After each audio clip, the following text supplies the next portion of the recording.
Steve, you've played a lot of doofuses. over the years. How is Michael Scott special in the pantheon of doofuses that you have played? How long did you think about that question? While I was stuck I'm going to ask him about the pantheon of doofuses. I think he's a man who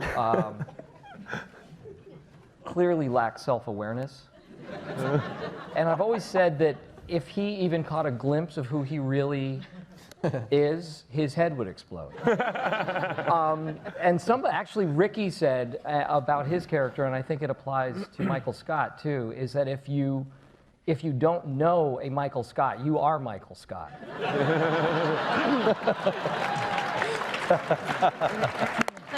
And that's the last thing I'll say this evening.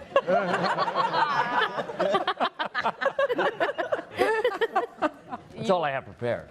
No, it's really fun to play, obviously, because he can pretty much get away with saying anything.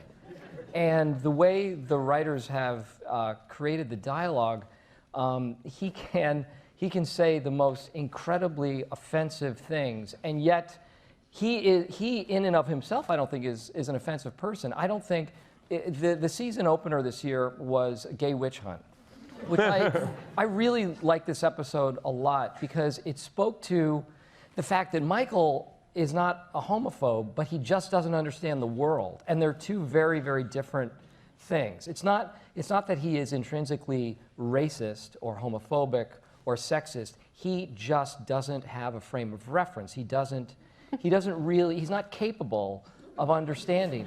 And once he does glean some understanding, he misinterprets it, and it becomes something else altogether. But I think, at least the way I feel about the character is that he has a decent heart, he's a decent person, and he's just trying his best. Right, getting there is the hard part. Yeah. I would love to know what kind of notes, if any, you got in that episode, in the climactic lip touch moment. I mean, that has to be the first full-on boy-on-boy kiss at 8:30 p.m. on Thursday. Lad nominated, by the way. Was nominated by Did that cause the network any pause? Well, it wasn't actually in the script. And,